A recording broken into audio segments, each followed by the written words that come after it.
हाय सांग मैंने गोटे सुंदर ब्लॉग को आपण मानक स्वागत। देखो आज आम दिन बेला घांट खाई बोली तो मो झी और मो स्वामी सी तो घांट खाती सी भल लगे से राति प्रस्तुत हो काकेरा और मटर तरकारी। तो गोटे जगार मुझे डाला अधे आनी दीडाला सुजी और अधे अटा मिसे नरम हम तो ताको आनीदेली पानी गरम करी गरम पानी काढ़ीदेली स्वाद अनुसार लुण और चीनी देदेली पानीटा को फुटिका छाड़देली।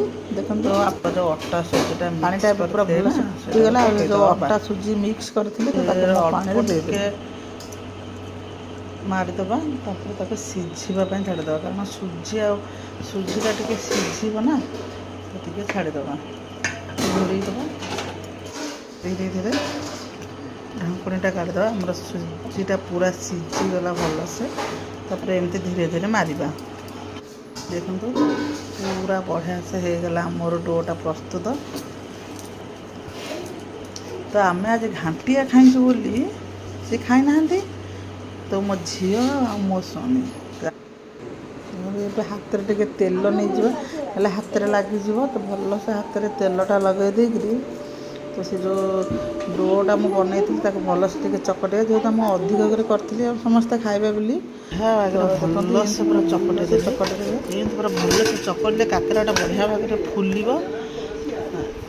देखु यहाँ कौ सीरियल किए कहीपर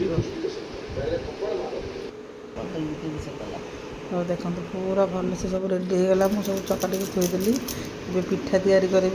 देखो आम बो से कमी देखुं आम झी बसिक पाठ पढ़ुची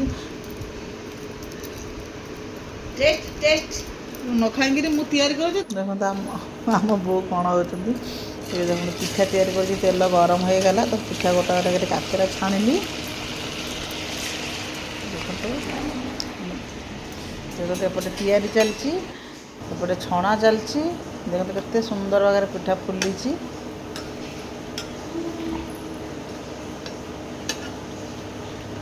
सुंदर भाग फुली। एपटे देखो आउ गोटे बारे पकईली एपटे मटर तरकारी सब रेडी करुँची चारिपटे सब कम चलती एपटे मटर तरकारी सेपटे पिठा छणा एपटे पिठा गढ़ा होपटे पिठा पुणी अधा गढ़ाई एपटे गढ़ा थोड़ी तुम बाप झीर कम्प्लेन थी तुम खाइबनी तो ये तुम काकेरा मटर तरकारी केमती कह बाबू कहीदे तुमको केमती लगे बाप पिला कि मस्ती कर आम जीवन हस खुशी चलती रही। जय जगन्नाथ। मो वीडियो भल लाइक शेयर सब्सक्राइब कर दे। जय जगन्नाथ।